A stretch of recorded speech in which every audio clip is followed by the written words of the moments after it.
इस चुनावी मंच पे बैठे हुए हमारे पार्टी के नेतागण श्री मोहन प्रकाश जी, हमारे अध्यक्ष अखिलेश प्रसाद जी, मदन मोहन झा जी, नासिर हुसैन जी, एमपी हमारे संतोष मिश्र जी, एमएलए मनोज राम, हमारे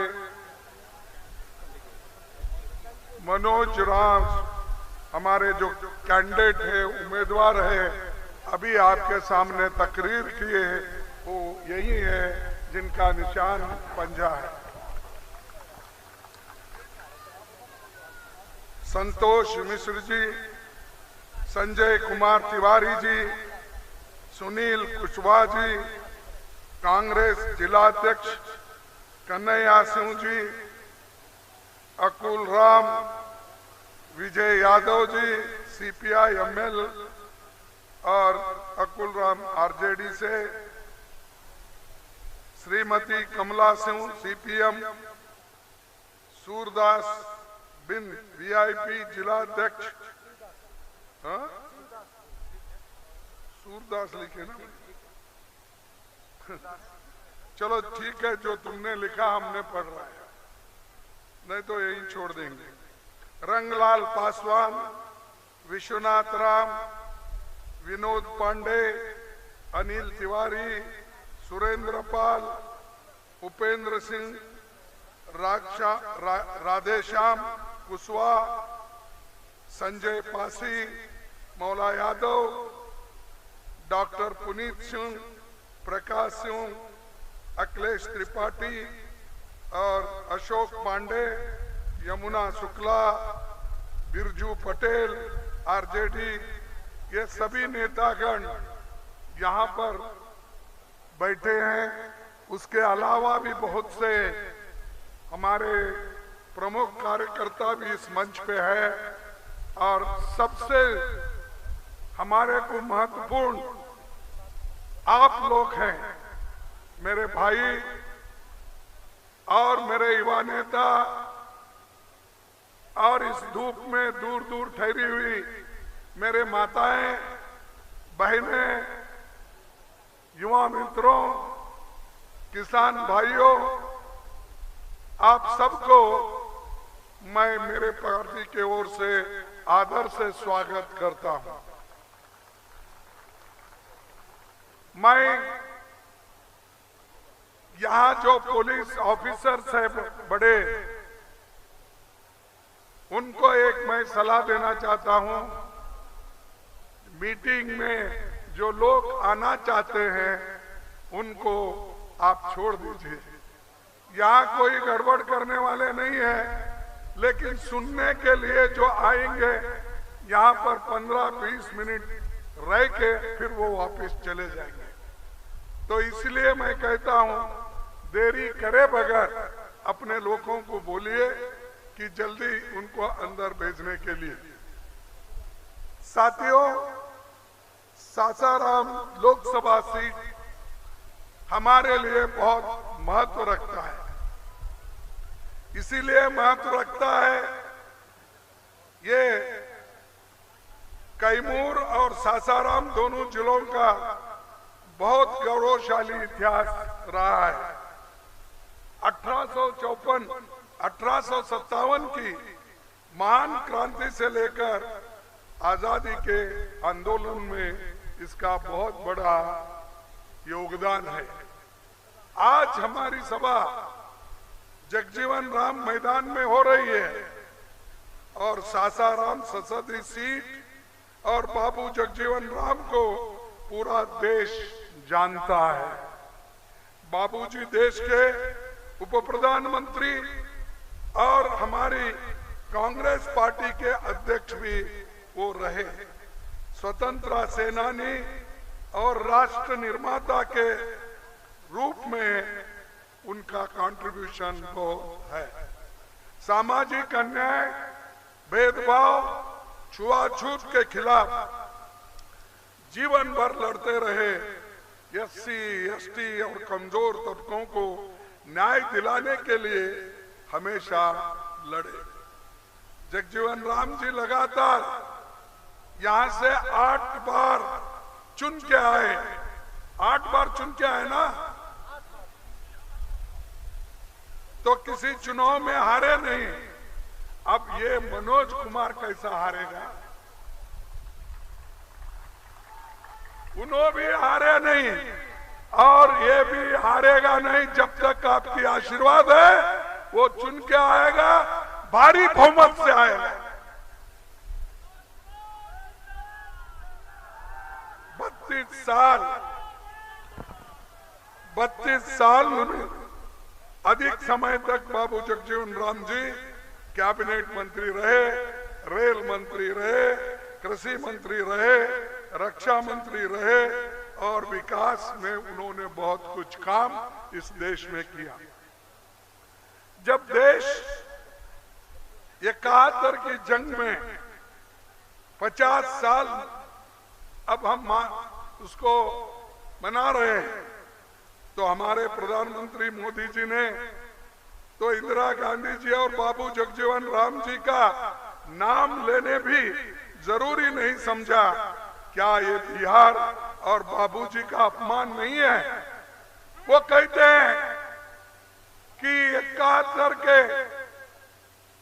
हमारी जो लड़ाई पाकिस्तान के साथ हुई, पहले लड़ाई में भी हमने जीत हासिल की 1965 में। उसके बाद फिर 1971 के लड़ाई में भी हमने जीत हासिल की और बांग्लादेश को हमने आजाद करके दिया। और ये हमारी कांग्रेस पार्टी की छवि है। लेकिन मोदी अपनी ही बात बोलते हैं। अरे जो आदमी आजादी के वक्त पैदा हुआ, आजादी के लिए भी लड़ा नहीं, आज इतना उछाल रहा है, कभी कुछ भी बोलता है, कभी कुछ भी बोलता है। ये ठीक नहीं है। मैं उनकी इज्जत करता हूं, एक प्राइम मिनिस्टर है हमारे देश के, लेकिन आप कहां भी जाते हो कांग्रेस पार्टी की बेइज्जती करते हो, नेहरू जी की बेइज्जती करते हो, सोनिया गांधी जी की बेइज्जती करते हो, राहुल गांधी की टिंगल उड़ाते हो, हर चीज। यहां तक कि उन्होंने ये कहा अगर गठबंधन वालों को कितना नाचना है नाचो और आपको मुजरा करना है तो भी करो, बोले। यही बोले ना, बिहार में भी बोले वो, आपको मालूम नहीं? अरे बिहार का अपमान किया, यानी बिहार में मुजरा होता है, इसीलिए उन्होंने बिहार का भी अपमान किया अपने भाषण में और अपने आप को बहुत बड़े तीसमार का समझते हैं। लेकिन इस देश की जनता तीसमार का है। आप लोग उनको हराएंगे और गठबंधन को जिताएंगे और बीजेपी इस बार हट जाएगी। आपके 10 साल में आपने कुछ नहीं किया, फिर भी आप बार बार कहते हो कांग्रेस ने क्या किया। इसका मतलब बाबू जगजीवन राम ने कुछ नहीं किया, नेहरू जी ने कुछ नहीं किया, इंदिरा गांधी जी ने कुछ नहीं किया और हमारे राजीव गांधी जी ने कुछ नहीं किया। सब कुछ इनके जमाने में हुआ। ये जो बिल्डिंग खड़ी हुई है यहाँ, ये मैदान भी उन्होंने पैदा किया, ऐसा मालूम होता। क्योंकि जो कुछ भी आज देश में प्रगति हुई है, वो प्रगति कांग्रेस ने किया है। और जो रिजर्वेशन है, रिजर्वेशन इन्होंने नहीं दिया। ये तो बाबा साहब अंबेडकर, पंडित जवाहरलाल नेहरू और महात्मा गांधी की देन है। इसमें सभी तीनों लीडर मिलके उन्होंने सोचा इस देश के लिए अगर कोई अच्छा संविधान लिख सकता है वो डॉक्टर बाबा साहब अम्बेडकर, जो दलितों में पैदा हुआ है, दलितों के लिए वो कर सकता है। झगड़ा लगाने के लिए रोज कभी सुभाष चंद्र बोस से नेहरू जी से झगड़ा, कभी सुभाष चंद्र बोस गांधी जी से झगड़ा, कभी अंबेडकर नेहरू जी से झगड़ा, अरे कभी पटेल और नेहरू जी से झगड़ा। अरे ऐसा डिवाइड करके तुम लीडरों को भी बांट रहे हो, लोगों को भी बांट रहे हो, धर्म के नाम पर हिंदू मुसलमान भी बांट रहे हो। तुम्हारा काम डिवाइड करना और हुकूमत करना, ये काम तुम्हारा है। देश को एकजुट रखना हमारा काम है।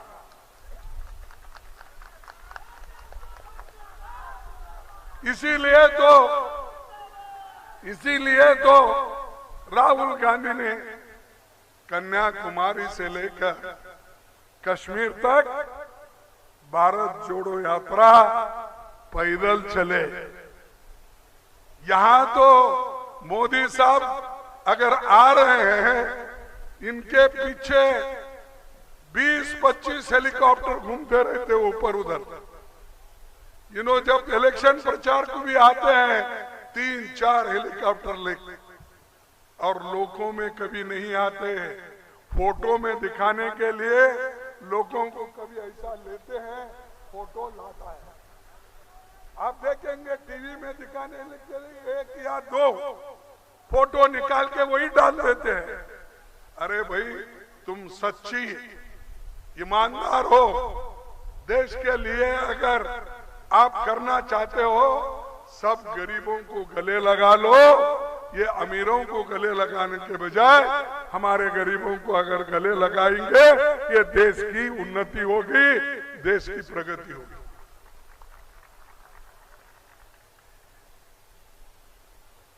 बिहार से भी बहुत से लोग अग्निवीर में गए होंगे, लेकिन हम चाहते हैं इस देश में सबको नौकरी मिले, और वो भी पक्की नौकरी मिले। इसीलिए मिलिट्री में भर्ती करने का काम उन्होंने बंद किया, और अग्निवीर 4 साल के लिए उन्होंने स्टार्ट किया। उससे उसको पेंशन नहीं मिलता, उनको कोई फायदा नहीं मिलता, उनके घर को वो कुछ भेज भी नहीं सकता। ऐसी जो नौकरी उन्होंने तैयार की, तो उससे किसी को भी फायदा नहीं होता। हमारे लोग जो अग्निवीर के अंदर जाकर रिक्रूट हुए थे, वो आज सड़क पे फिर रहे। उसी ढंग से उन्होंने हर जगह ये काम किया कि मैं बेरोजगारी निकालूंगा, कीमतें कम करूंगा, किसानों को मदद करूंगा। ये बोला या नहीं? नहीं बोला। और यहां तक पहले इलेक्शन में क्या बोला? पहले इलेक्शन में तो ये कहा कि भाइयों और बहनों, मैं इस देश के बाहर स्विस बैंक में कांग्रेस वालों ने काला धन रखा है, अमीर लोगों ने काला धन रखा है, वो सब मैं 100 दिन में वापिस लाऊंगा। और 100 दिन में वापिस लाके आपके जेब में 15-15 लाख डालूंगा। डाल दिए 15 लाख आपके जेब में? नहीं। प्राइम मिनिस्टर झूठ बोलते क्या? आप झूठ बोल रहे हैं।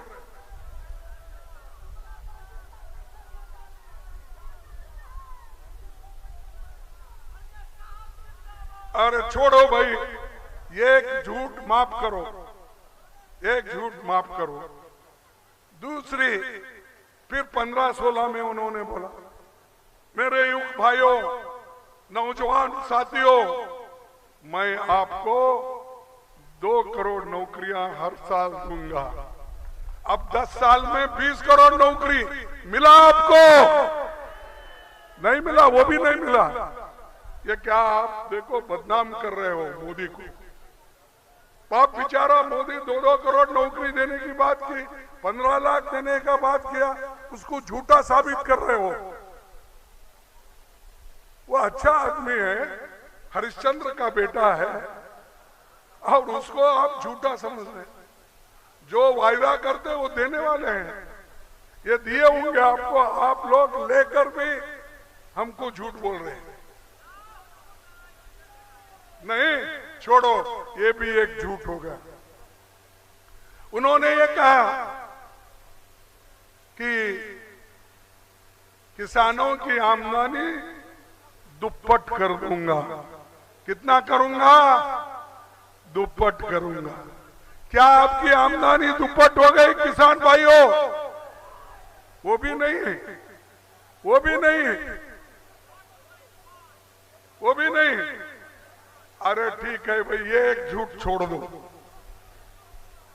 तब उन्होंने और एक कहा, कीमतें घटाऊंगा और फर्टिलाइजर के कीमतें घटाऊंगा। किसानों के आमदनी के लिए मैं हर चीज को मैं जीएसटी नहीं डालूंगा। आज ट्रैक्टर के ऊपर, टायर के ऊपर, फर्टिलाइजर के ऊपर, औषध के ऊपर, ये सब जीएसटी टैक्स उन्होंने डाला या नहीं डाला? तो ये भी झूठ। कितने झूठ हो गए? ऐसे हजारों झूठ बोले।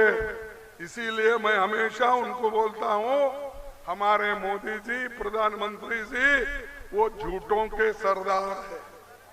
वो झूठों के सरदार है और देश को डुबा के रखेंगे, तुमको कुचल के रखेंगे, तुम गरीबी में जाएंगे। जैसी स्थिति तुम्हारी आजादी के पहले थी, वही स्थिति रहेगी। अगर तुम एक वोट एक एक करके गठबंधन को नहीं डालेंगे, अगर इधर देखेंगे नहीं, गठबंधन के मेंबर्स को चुनेंगे नहीं, तो आपकी हालत और भी बुरी हो जाएगी। कम से कम हम लोग आज बोल रहे हैं, उन्हें बोलने भी नहीं देंगे कल अगर आए। वो तो डिक्टेटर है, और डिक्टेटरशिप तीसरी बार अगर आएगा, वो डिक्टेटर बनके तुमको बोलने नहीं देगा। आज पेपर वाले परेशान हैं, टीवी वाले परेशान हैं। क्यों? अगर वो सच लिखे तो उनको जेल में जाना पड़ता है, अगर सच दिखाए उनको जेल में जाना पड़ता है। अगर अच्छा कोई लिखने वाला है तुम्हारे लिए अगर लिखा, तो उसको भी उसकी पेपर बंद कर देंगे। ये हो रहा है या नहीं देश में? तुम मुझे बोलिए।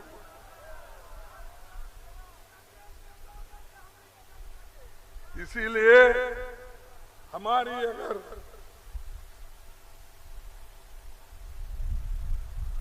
हम ये वायदा करते हैं युवाओं को, हम आने के बाद गठबंधन सरकार आते ही 30 लाख नौकरी हम दे देंगे, और पहली नौकरी पक्की कर देंगे।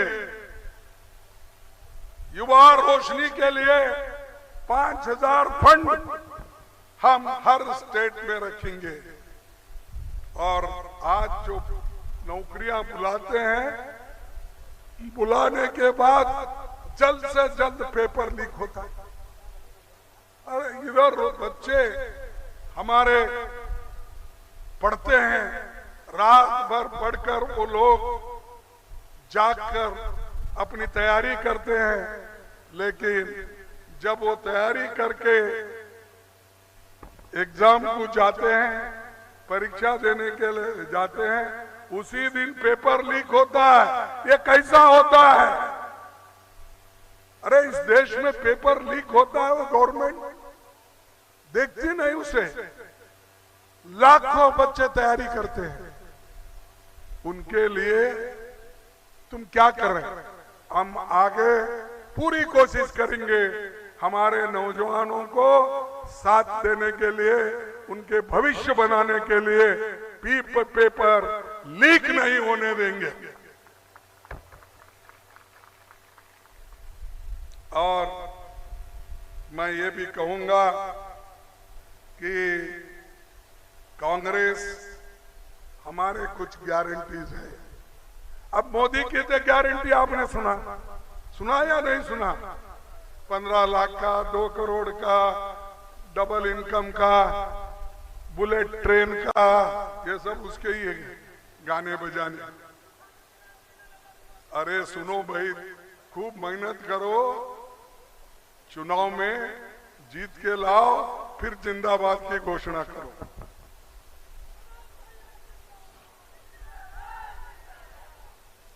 हम किसानों को एमएसपी गारंटी कानून देंगे। सभी किसानों के कर्ज माफ करेंगे।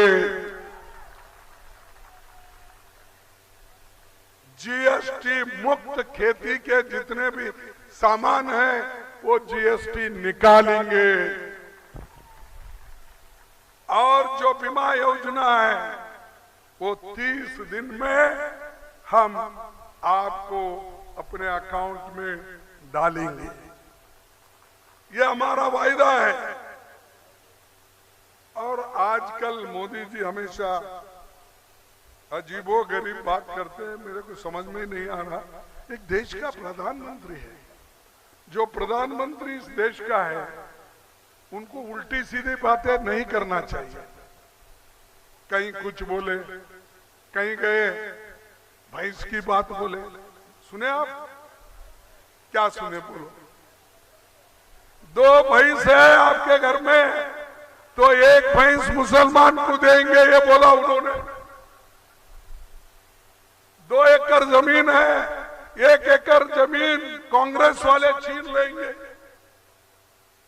तुम्हारी मंगलसूत्र भी छीनेंगे। ये बोला या नहीं बोला? अगर किसी में दम है, हमारे महिला के ऊपर का जो मंगलसूत्र निकालने का, हमारे लोग चुपेटेंगे। तुम लोगों को ऐसा सबक सिखाएंगे, फिर से ऐसी बात आप कभी नहीं करेंगे।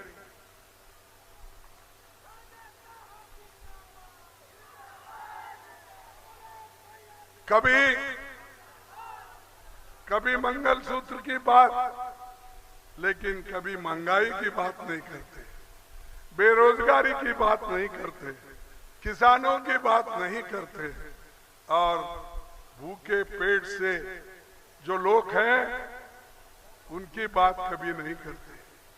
हम ये सारी चीजें करने वाले हैं। जो आपको तकलीफ है, आपकी तकलीफ को, दुख और दर्द को दूर करेंगे। ये हमारा वायदा आपके साथ है। ये आशा वर्कर्स को हम उनकी जो पगार है, क्या बोलते हैं आपके पास, तनख्वाह है, उसको डबल करेंगे। आंगनवाड़ी वर्कर्स को उनकी आमदनी डबल करेंगे। जो भी आंगनवाड़ी हो, आशा वर्कर्स हो, और एक है ना, तीनों जो महिलाएं काम करती है, उनका हमने मजदूरी बढ़ाएंगे और डबल करेंगे। नरेगा में जो काम करते हैं उनको कम दाम मिलता है, हम 400 रुपए उसको बनाएंगे, बढ़ाएंगे। 400 रुपए हर दिन हम नरेगा वर्कर्स को देंगे। और ये नरेगा स्कीम हमने लाया, मोदी ने नहीं। लोगों को पेट को जब खाना नहीं मिलता था तब सोनिया गांधी ने, मनमोहन सिंह जी ने ये अनाज का इंतजाम किया। पेट भर खाना देने के लिए उन्होंने एक कानून बनाया। उसीलिए आज अनाज सारे देश में गरीबों को मिल रहा है। लेकिन मोदी, मैं 5 किलो रेशन 80 करोड़ लोगों को मुफ्त दे रहा हूं। क्या तुम्हारा घर का दे रहे? अरे हमने कानून बनाया, झक मार के आपको देना पड़ेगा। अगर नहीं देंगे तो लोग चुप नहीं बैठेंगे, सड़क पे उतरेंगे।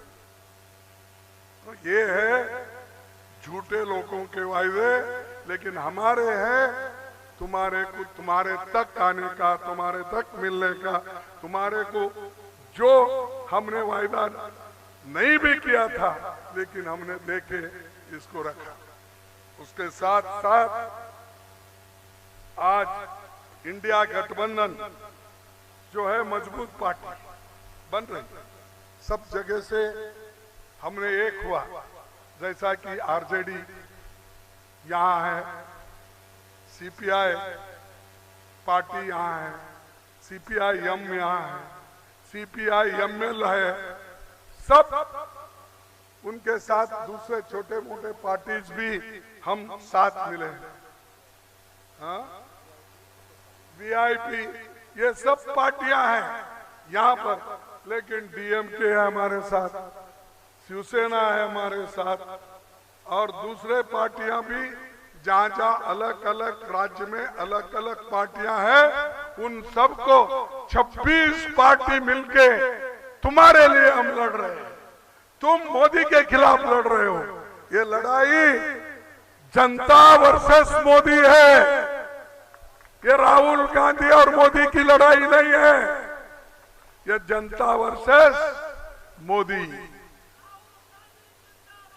और कभी भी क्या क्या के बोलते हैं, शाहजादे, कहां से निकाले वो ये वर्ड, ये शब्द ऐसा निकाले आप।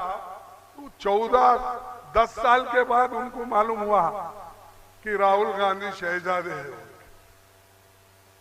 अरे कितना तुम कितने नीचे गिर के बात करते हो। ये छोड़ना चाहिए। मुजरा, मटन, चिकन, मंगलसूत्र, जमीन, ऐसी बातें करते फिर रहे। कोई प्राइम मिनिस्टर इस देश में ऐसी बात पहले किया नहीं, करने वाला भी नहीं, आगे आने वाला, लेकिन इन्हों कर रहे हैं। दूसरी चीज जो हमने बनाए उसका तो बहुत बड़ा लिस्ट है मेरे पास, मैं सब बोलना नहीं चाहता। जैसा कि एयरपोर्ट है, पोर्ट है, रोड्स है, डैम्स है, स्टील फैक्ट्रीज है, ये सब किसने किया? 10 साल में हो गए ये सब।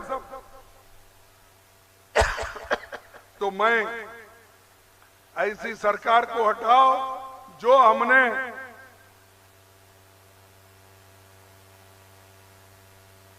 तैयार किए हुए फैक्ट्रीज को बेच रहे हैं, एयरपोर्ट को बेच रहे हैं, पोर्ट को बेच रहे हैं। सब चीजों को ये लोग बेच बेच के खा रहे हैं, अपने दोस्तों को खिला रहे हैं। और गरीब गरीब है, अमीर और अमीर उनको बना रहे हैं। और उनका कहना क्या है? अरे अमीर के पास पैसा है तो बड़े बड़े फैक्ट्री लगा सकता है और गरीब को नौकरी मिलती है।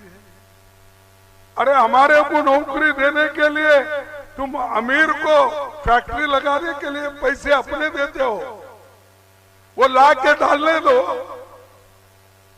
आज 16 लाख करोड़ रुपए बैंक के उनके दोस्तों ने डुबाया। अमीरों का कर्ज माफ कर दिया, गरीबों का एक पैसा भी नहीं माफ किया। लेकिन मनमोहन सिंह जी ने 72,000 करोड़ किसानों का कर्ज माफ कर दिया। ये है हमारा कमिटमेंट, ये है हमारा आज का निर्णय। तो इसीलिए मैं ज्यादा इस वक्त आपका समय न लेते हुए मैं यही कहूंगा कि हमारी जो लोग हैं वो जो वायदा हम कर रहे हैं, फिर कांग्रेस अगर की सरकार बनेगी, गठबंधन की सरकार बनेंगे तो लोगों को 25 लाख का स्वास्थ्य बीमा योजना देंगे, शहरी रोजगार योजना बनाएंगे, युवाओं को नौकरी की अधिकार देंगे और 12वीं कक्षा तक सभी को मुफ्त शिक्षा दिया जाएगा। ये सब हमारे चीजें हैं, आपके सामने मैं रख रहा हूं, इसीलिए कि ये चीजें हम करने जा रहे हैं। और हमारे 5 न्याय हैं, ये 5 न्याय हम आपके लिए तैयार किए। जब हमारा चुनावी प्रणाली तैयार हुआ, मैनिफेस्टो तैयार हुआ, मोदी जी बोले ये तो मुस्लिम लीग की मैनिफेस्टो है। अरे तुम्हारे दिमाग में कैसा है भाई? 1 लाख रुपए स्टाइफंड युवाओं को देना, ये क्या मुस्लिम लीग का एजेंडा है? आप ही बोलिए, ये सबके लिए है। नारी न्याय, 1 लाख हर साल उस घर के महिला को हम देंगे, 1 लाख रुपए। मेरी माताएं बहनें वहां है, आपके लिए गठबंधन सरकार आएगी, आपको 1 लाख रुपए दिया जाएगा और आप अपने अकाउंट में उसको गिन लेना। कर्जा माफी का तो मैं बोला, 400 रुपए का भी मैंने जिक्र किया, जो हमारे नरेगा स्कीम में और दूसरे जो कानून हम बना रहे हैं मजदूरों के बारे में, वो भी कानून हम लागू करेंगे। और जनगणना हम एक इसलिए करना चाहते हैं, किसकी संपत्ति, किनके पास ज्यादा जमीन है, कितने लोग गरीब हैं, कितने लोग ग्रेजुएट्स हैं, कितने लोग नौकरी में हैं, इसका पता चलने के लिए और बाकी के लोगों को हम क्या करना, इसका हम एक पॉलिसी बनाने के लिए काम कर रहे हैं। तो मोदी साहब क्या बोल रहे हैं? तुम्हारी संपत्ति छीन लेंगे। भाइयों और बहनों, अहमदाबाद में भी यही बोलो, मेरे गुजराती भाइयों, तुम्हारे घर में अगर 2 भैंस है, 1 भैंस वो छीनेंगे और मुसलमानों को देंगे। तो ऐसी बात करते हैं, इसीलिए इनको हटाना जरूरी है। क्या करना? हटाना, हटाना, हटाना। और मैं आपसे और एक निवेदन करता हूं, देखो इस कार्यक्रम को आप लागू करो और हमारे मनोज कुमार को भारी बहुमत से चुन के लाओ। इनका निशान क्या है? पंजा। इनका निशान कहां है?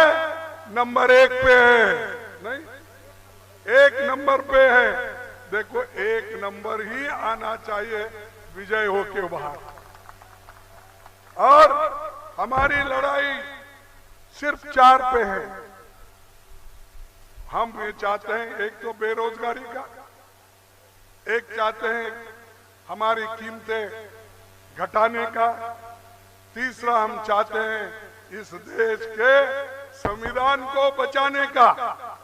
इस संविधान जो गरीबों के लिए लिखा गया है और सब हकूक इसमें है, सबके लिए है, किसी एक जाति के लिए, किसी एक कौम के लिए नहीं है, पूरे देश के 140 करोड़ जनता के लिए ये हमारा कॉन्स्टिट्यूशन है। जो कॉन्स्टिट्यूशन हमको पार्लियामेंट में दिया जाता है वो आपके सामने दिखा। और दूसरी चीज है कि लोकतंत्र को बचाना, डेमोक्रेसी अगर रहेगी तभी लोग आपके पास आएंगे, वोट पूछेंगे। अगर डेमोक्रेसी नहीं है आपको कोई पूछने वाला नहीं है। आजादी के पहले गरीब लोगों को कोई वोटिंग के लिए नहीं आता था, पूछने को नहीं आता था। अब हर आदमी आके आपको घर को टकराता है और कहता है देखो बाबूजी, देखो बहन जी, देखो चाची, चाचा, भाई, कहकर अब वोट मांगने आते हैं, क्योंकि इस देश में डेमोक्रेसी है और लोकतंत्र है। ये लोकतंत्र रहेगा तो हम सब सुरक्षित रहेंगे। इसको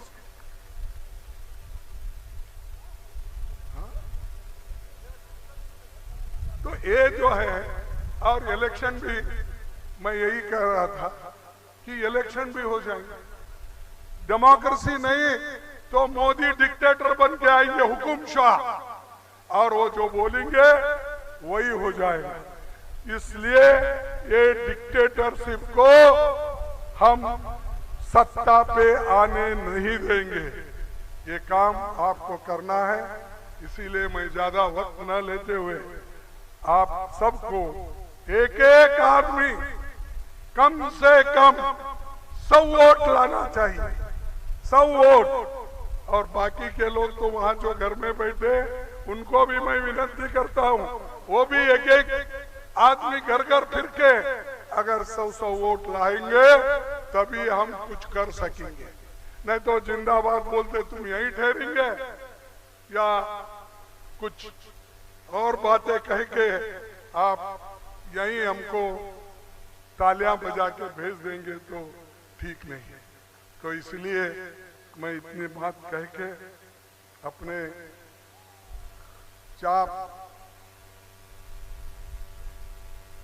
इतने बात कह के समाप्त करता हूं। लेकिन आपको एक स्लोगन देना पड़ेगा,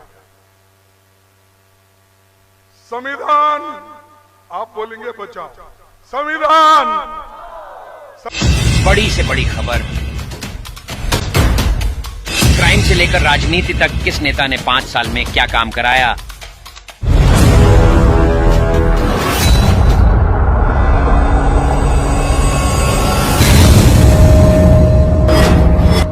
मिलेगी सबसे पहले हर खबर चेंजिंग फ्यूचर न्यूज पर, जो बदलेगा आपका